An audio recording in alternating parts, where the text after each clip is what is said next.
Hello दोस्तों, स्वागत है मेरे इस YouTube चैनल पर जिसका नाम है फिजिक्स क्लासेस 937। दोस्तों, इससे पिछले वाले वीडियो में हम लोगों ने आवेशों के निकाय के कारण किसी बिंदु पर परिणामी वैद्युत विभव फाइंड करने का तरीका सीखा था। और उससे पिछले वाले वीडियो में हमने देखा था कि किसी बिंदु आवेश के कारण किसी अन्य बिंदु पर वैद्युत विभव कैसे फाइंड करते थे। इन दोनों टॉपिकों के समावेश से हम लोग आज का टॉपिक पढ़ेंगे जिसका नाम है द्विध्रुव के कारण वैद्युत विभव। और ये एग्जाम के पॉइंट ऑफ व्यू से बहुत ही इम्पोर्टेंट भी है, क्योंकि जो वैद्युत विभव है द्विध्रुव के कारण, इस पर या तो अक्षीय स्थिति या निरक्षीय स्थिति पर एग्जाम में इसका डेरिवेशन पूछ लिया जाता है। अब क्योंकि निरक्षीय स्थिति पर वैद्युत विभव जो होगा वो शून्य होता है, तो पॉसिबिलिटी यही होती है कि वो ज़्यादातर अक्षीय स्थिति पर ही पूछता है। ठीक है, ये बहुत ही इजी है वैसे तो, परंतु फिर भी आप इसको ध्यान से देखिएगा। ठीक है, तो जो हमने दो टॉपिक पीछे के पढ़े हैं, अगर आपने उसको अच्छे से पढ़ा है तो ये बहुत ज़्यादा आसान हो जाएगा। देखें, हम लोग जानते हैं कि जो द्विध्रुव होता है उसमें दो अपोजिट चार्ज होते हैं और वो दोनों एक दूसरे से 2l डिस्टेंस पर होते हैं। अब 2l क्यों? क्योंकि द्विध्रुव में जो सेंटर होता है, द्विध्रुव का जो सेंटर होता है, उस सेंटर से ये दोनों, सेंटर से बोल रहा हूँ, l डिस्टेंस पर है। तो टोटल अगर देखा जाए इन दोनों के बीच की दूरी तो 2l हो जाएगा। ठीक है, अब द्विध्रुव को अगर आपको समझना है तो आपको मेरे पिछले वाले वीडियोस को अच्छे से देखना होगा, जिसमें हमने क्या नाम है कि कूलम्ब्स लॉ जब स्टार्ट किया था, तो उसके बाद के कुछ 2-3 लेक्चर के बाद हैं वो। ठीक है, तो उसको आप देखेंगे तो उसमें हमने डिटेल द्विध्रुव के बारे में बताया है। क्लियर है? अच्छा, तो देखो, द्विध्रुव क्या होता है कि कुछ इस तरीके का एक निकाय होता है, आवेशों का निकाय होता है, जिसमें दो विपरीत आवेश एक दूसरे से 2l डिस्टेंस पर ऐसे स्थित हैं। अब ये 2l कहने का अर्थ ऐसा ही है कि सेंटर से वो लोग समान दूरी पर स्थित होते हैं। अगर ये सेंटर इसका मैं मानूं O, तो यहाँ से ये भी l डिस्टेंस पर है और ये भी l डिस्टेंस पर है, इसलिए हमने इसको बोल दिया कि ये एक दूसरे से 2l डिस्टेंस पर है। उसमें कोई शक वाली बात नहीं है। ठीक है, अब इन्हीं द्विध्रुव के कारण अक्षीय स्थिति क्या होगा, इसके अलोंग कोई बिंदु यहाँ पर हो, इन दोनों को मिलाने वाली रेखा के अलोंग कोई अन्य बिंदु हमने P मान लिया, तो ये अक्षीय स्थिति कहलाई। और अगर इसी के परपेंडिकुलर कोई पॉइंट हो तो वो निरक्षीय स्थिति कहलाएगी। ठीक है, खैर ये जो टॉपिक हमने लिया है उसमें हमने अक्षीय स्थिति के लिए लिया है, तो ये हमारा अक्षीय स्थिति हो गया। अब क्योंकि आपको पता है कि जब हम लोग वैद्युत विभव फाइंड करते हैं, जैसे मान लीजिए कि ये कोई चार्ज है और इसके कारण हमें यहाँ पर कोई बिंदु B है, हमें वैद्युत विभव फाइंड करना है, तो वैद्युत विभव फाइंड करने के लिए यहाँ से यहाँ तक की दूरी भी हमें पता होनी चाहिए, तब हम लोग बोल पाएंगे कि VB जो होगा वो 1/4 पाई एप्सिलॉन नॉट Q/R होगा। सिमिलरली, अब क्योंकि इस आवेश के कारण इस पर वैद्युत विभव हम लोग फाइंड करेंगे, फिर इस आवेश के कारण इस बिंदु पर वैद्युत विभव फाइंड करेंगे, तो यहाँ से यहाँ तक की दूरी भी तो पता होनी चाहिए और यहाँ से यहाँ तक की दूरी भी पता होनी चाहिए। याद कीजिए, जो पिछला वाला वीडियो हमने बताया था आपको कि आवेशों के निकाय के कारण किसी बिंदु पर जब हम लोग वैद्युत विभव फाइंड करते हैं तो क्या होता है कि अलग अलग आवेशों के कारण उत्पन्न किए गए वैद्युत विभव का बीजगणितीय योग ही वहाँ पर परिणामी वैद्युत विभव होगा। तो यहाँ पर एक आवेश है और यहाँ पर एक आवेश है, इसके कारण इस पर फाइंड कर लूँ, इसके कारण इस पर फाइंड करूँ और अंत में उनका बीजगणितीय योग कर दिया जाए, जोड़ दिया जाए उनको गणितीय मेथड से, तो हमें टोटल यहाँ पर परिणामी वैद्युत विभव मिल जाएगा, रिजल्टेंट पोटेंशियल मिल जाएगा। परंतु उसके लिए हमें डिस्टेंस भी पता होनी चाहिए वैद्युत विभव फाइंड करने के लिए। तो हमने मान लिया कि द्विध्रुव के सेंटर से उस बिंदु की, जिस बिंदु पर हमें वैद्युत विभव फाइंड करना है, वो दूरी है आपका r, ऐसे, ठीक है। तथा ये जो आवेश हैं इनको भी मैं नामकरण कर देता हूँ, ये है a और ये है b, ठीक है। या इसको मैं भी a बोल देता हूँ, इसको भी बोल देता हूँ, उसमें क्या है, ठीक है। अब अगर ध्यान से हम लोग देखें तो यहाँ से मेज़र करो, अगर ये टोटल r है और इतना ये l है तो ये कितना होगा, ये होगा हमारा r माइनस l, क्लियर है। और यहाँ से बिंदु A से बिंदु P तक की जो दूरी होगी r प्लस l हो जाएगा, ठीक है। अब हमने जो जो बातें यहाँ पर बताई उन बातों को लिख लेते हैं। माना एक द्विध्रुव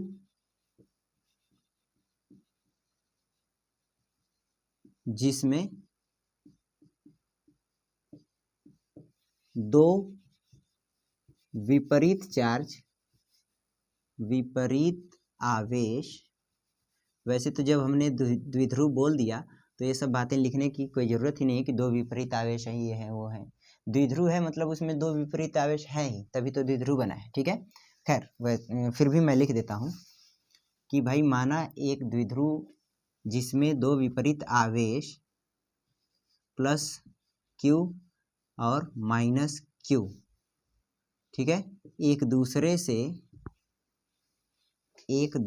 से 2l दूरी पर स्थित है,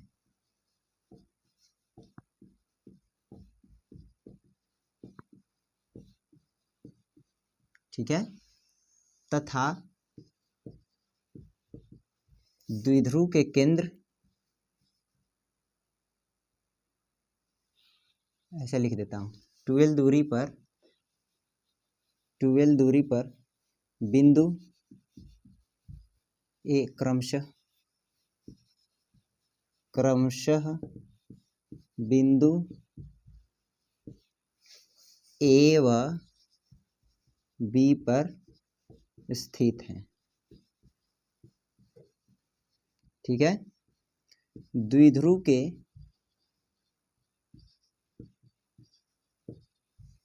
केंद्र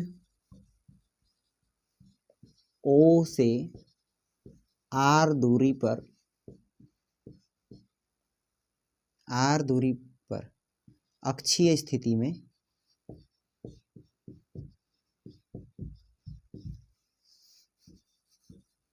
एक बिंदु P माना, जिस पर हमें द्विध्रुव के कारण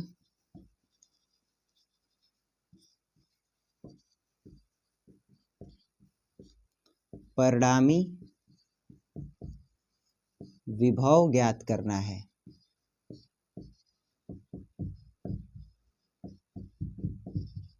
ठीक है।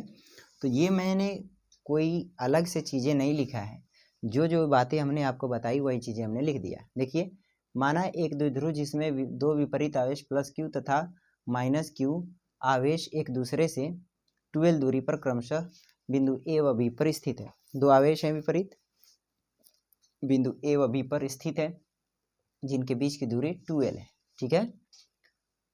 और द्विध्रुव के केंद्र O से r दूरी पर एक बिंदु P है, जिस पर हमें वैद्युत विभव फाइंड करना है, परिणामी वैद्युत विभव फाइंड करना है, ठीक है। अब आगे देखिए, इस चीज को मैं मिटा दूं जो हमने लिखा, आप चाहो तो लिख सकते हो उसको। तो देखो, अतः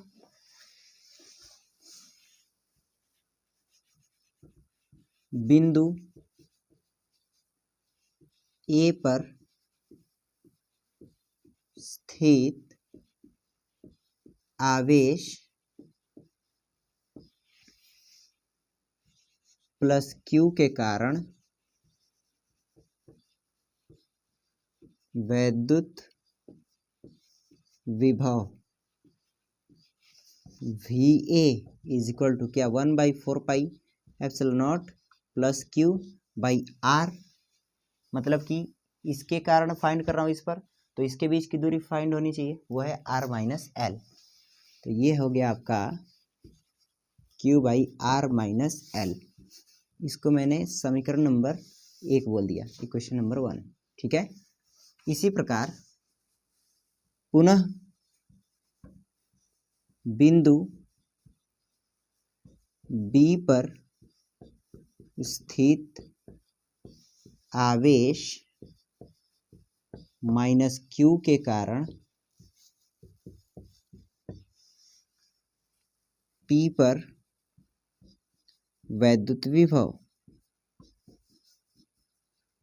वो क्या हो जाएगा, VB is equal to 1/4πε0 minus Q by R plus L। क्यों भाई, इस आवेश के कारण फाइंड कर रहा हूँ, तो यहाँ से यहाँ तक की दूरी क्या है, R प्लस L है। ठीक है, और वो आवेश माइनस चार्ज है, इसलिए हमने माइनस लिख दिया, क्योंकि ये अदिश राशि भी है विभव। अतः बिंदु P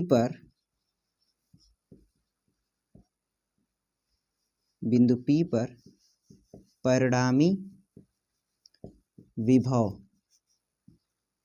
वैद्युत विभव क्या हो जाएगा, V net is equal to V1 plus V2।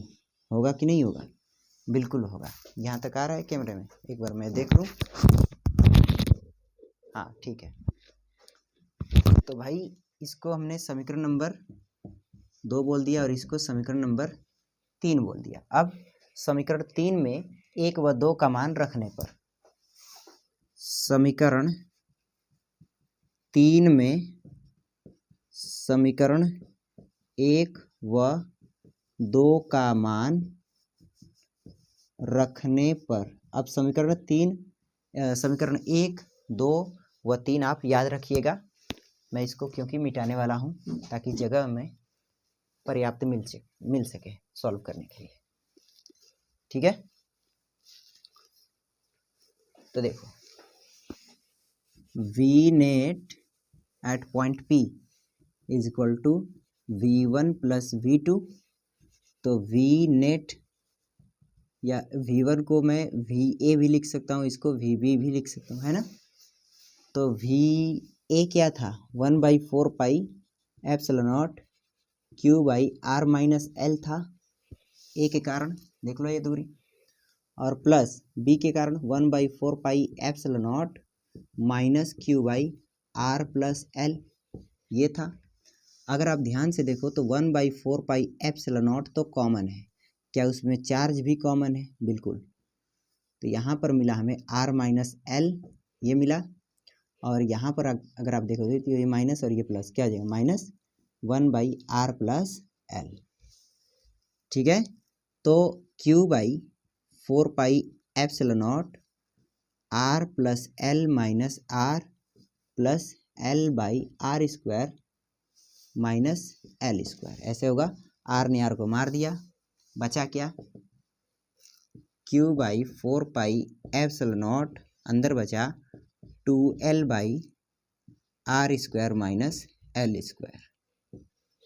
अब क्योंकि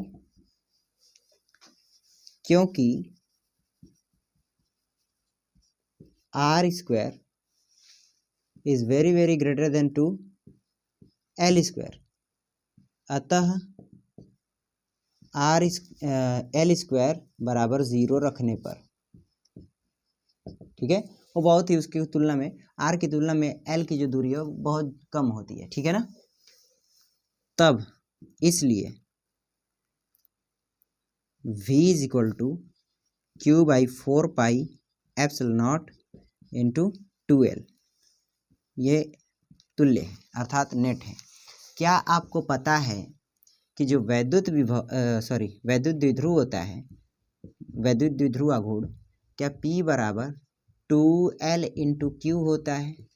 हाँ सर, बात तो बिल्कुल सही है। तो क्या 2L इंटू Q ये है, इसलिए हम लोग इसको लिखें। अच्छा, ये नीचे R स्क्वायर भी था, सॉरी, इसलिए इसको हम लोग लिखेंगे कि 2QL को हम लोग क्या लिख सकते हैं, P लिख सकते हैं। तो 1/4 पाई एप्सिलॉन नॉट P/r², ये आपका टोटल विभवांतर हो जाएगा बिंदु P पर, ठीक है, ये r²। अतः अच्छा, यहाँ पर बिंदु P, वो बिंदु को मत आप समझ लीजिएगा कि P को लिखा है, नहीं नहीं, ये P जो है वो क्या होता है, द्विध्रुव आघूर्ण होता है, वैद्युत द्विध्रुव आघूर्ण होता है, P = 2QL, तो हमने उसको लिखा है, ठीक है ना। तो ये है द्विध्रुव के कारण अक्षीय स्थिति पर वैद्युत विभव, ठीक है।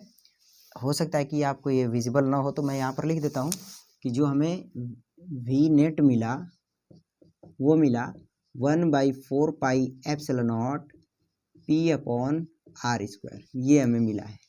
जहाँ P क्या है, जहाँ P जो है वो वैद्युत द्विध्रुव आघूर्ण है, ठीक है। और R क्या है, R जो है वो द्विध्रुव के सेंटर से लेकर उस बिंदु तक की दूरी है जिस बिंदु पर हमें वैद्युत विभव फाइंड करना है। क्लियर है ये बात, ये बहुत इंपॉर्टेंट टॉपिक है ये एग्जाम के पॉइंट ऑफ व्यू से, ठीक है। अगर आपको ये बात समझ में आ गई है तो अब मैं आगे चलता हूँ और निरक्षीय स्थिति पर फाइंड करके आपको बताता हूँ। बहुत इजी है, निरक्षीय स्थिति पर 0 ही आएगा, ठीक है। अब कैसे आएगा देखते हैं, कैसे आएगा।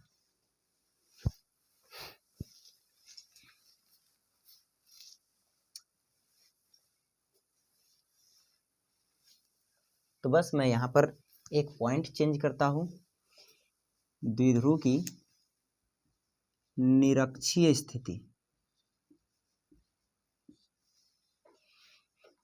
ठीक है, और ये टॉपिक नंबर 2। तो मान लीजिए कि ये आपका द्विध्रुव है जो कि एक दूसरे से 2L डिस्टेंस पर है, ठीक है। ये इसका सेंटर O है, यहाँ से ये L और यहाँ से ये L, ठीक है। अब निरक्षीय स्थिति क्या होता है कि द्विध्रुव के लंबवत कोई बिंदु रखा हो यहाँ पर सेंटर के जस्ट ऊपर, तो ये है इसका निरक्षीय स्थिति। कौन सी स्थिति, निरक्षीय स्थिति, ठीक है। और यहाँ पर हमने कोई पॉइंट ले लिया P।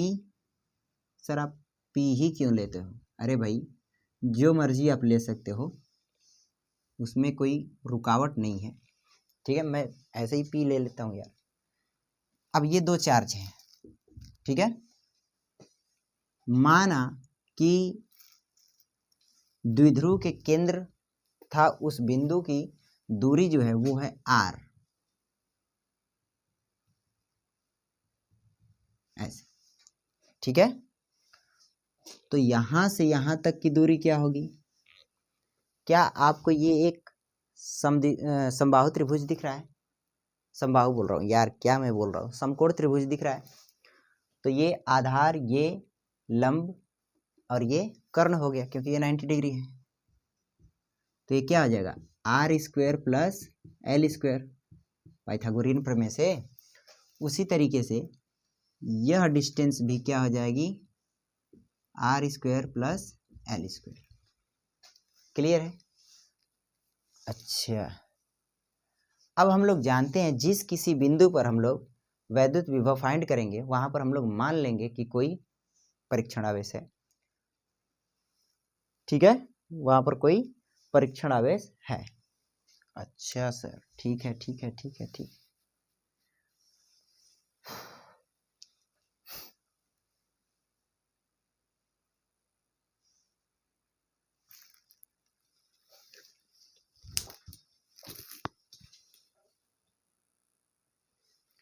ठीक है।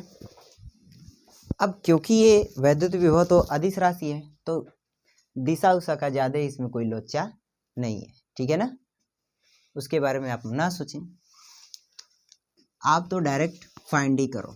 देखो अच्छा, अगर इसमें भी आप लिखना चाहते हो तो लिख लो, माना एक द्विध्रुव जिसमें दो विपरीत आवेश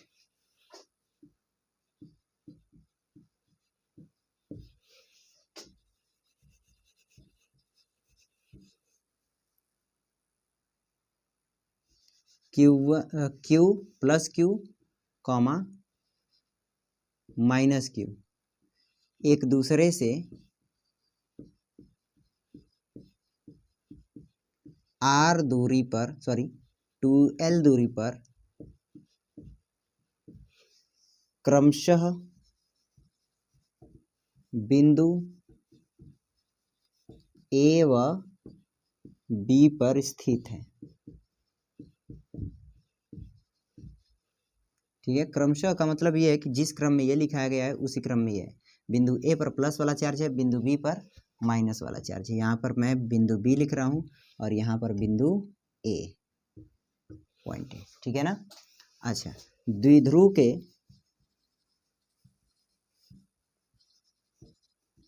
केंद्र O से R दूरी पर, O से निरक्षीय स्थिति में R दूरी पर एक बिंदु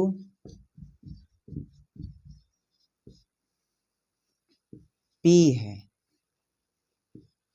एक बिंदु P है जिस पर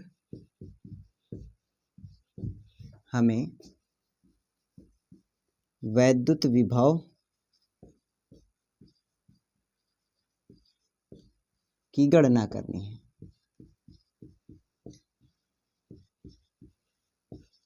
ठीक है। अब अगर मैं नीचे लिखूंगा तो शायद वीडियो में विजिबल ना हो, इसलिए जो मैंने लिखा है इसको मैं मिटाने जा रहा हूँ। देखो, एक बार मैं समझा भी दूँ। देखो, एक द्विध्रुव हमने लिया है जिसमें दो विपरीत आवेश होते हैं, ये आपको पता ही है, माइनस क्यू और ए प्लस क्यू। इसमें एक सेंटर होता है, द्विध्रुव का सेंटर। द्विध्रुव के सेंटर से ये दोनों एल डिस्टेंस पर स्थित हैं, जिसकी वजह से हम लोग यह भी कह सकते हैं कि ये दोनों आवेश एक दूसरे से 2l दूरी पर स्थित हैं। ठीक है, 2l डिस्टेंस पर स्थित हैं, ऐसे भी बोल सकते हैं। अब द्विध्रुव के केंद्र से R दूरी पर एक पॉइंट P है। यहाँ पर हमने लिखा है कि द्विध्रुव के केंद्र से निरक्षीय स्थिति में, ये निरक्षीय स्थिति है, निरक्षीय स्थिति में R दूरी पर एक बिंदु P है जिस पर हमें परिणामी वैद्युत विभव की गणना करनी है। ठीक है, तो चलो अब फाइंड करते हैं भाई। वही काम फिर से करेंगे कि क्योंकि ये अदिश राशि है तो प्रत्येक के कारण फाइंड कर कर हम लोग क्या करेंगे, उनका बीजगणितीय योग कर लेंगे। ठीक है ना। तो बिंदु B पर या बिंदु A पर स्थित आवेश प्लस Q के कारण बिंदु P पर वैद्युत विभव क्या हो जाएगा बच्चों, VA is equal to 1/4 pi epsilon naught plus Q by R। क्या R square plus L square, क्या वो रूट में है तो क्या मैं 1/2 लिख दूं? बिल्कुल सर, इसमें कोई शक वाली बात नहीं है, लिख लो ऐसे। Equation number 1। पुनः बिंदु B पर स्थित आवेश के कारण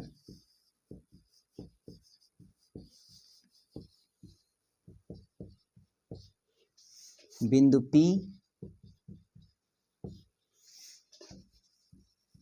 पर वैद्युत विभव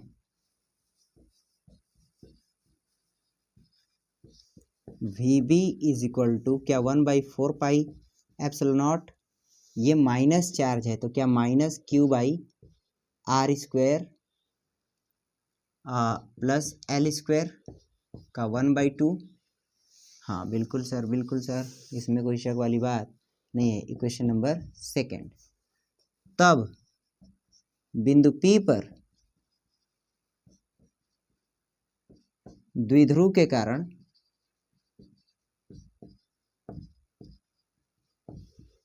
परिणामी विभव या वैद्युत विभव, जो आप मर्जी लिख लो, विभव V net is equal to V1 plus V2, ये होगा। तो V net is equal to V1 क्या है, क्या 1/4 pi epsilon naught plus Q by R square plus L square का ये 1/2, और V2 क्या है प्लस का 1/4 pi epsilon not minus Q by R square plus L square का ये 1/2। क्या है माइनस और प्लस माइनस हो जाएगा, बाकी सारी चीज़ें तो सेम है, ये कट कर कितना आया, V net is equal to 0। V net is equal to क्या आया, 0। अतः हम लोग कह सकते हैं कि वैद्युत द्विध्रुव के कारण निरक्षीय स्थिति पर वैद्युत विभव जो होता है वो शून्य होता है। ठीक है, आशा करता हूँ कि आज का टॉपिक आपको समझ में आया होगा। अगले वीडियो में हम लोग इस अक्षीय स्थिति पर वैद्युत विभव और निरक्षीय स्थिति पर वैद्युत विभव पर बेस्ड कुछ क्वेश्चन लाएंगे, और उस क्वेश्चन को करने के बाद हम लोग देखेंगे कि इलेक्ट्रिक फील्ड और इलेक्ट्रिक पोटेंशियल में क्या रिलेशन है और उस पर क्वेश्चन किस तरीके से, और जो इलेक्ट्रिक फील्ड और इलेक्ट्रिक पोटेंशियल में जो रिलेशन है वो भी बहुत ही इम्पोर्टेंट है। ठीक है, तो अगले वीडियो में हम लोग चर्चा करेंगे। तब तक के लिए नमस्कार।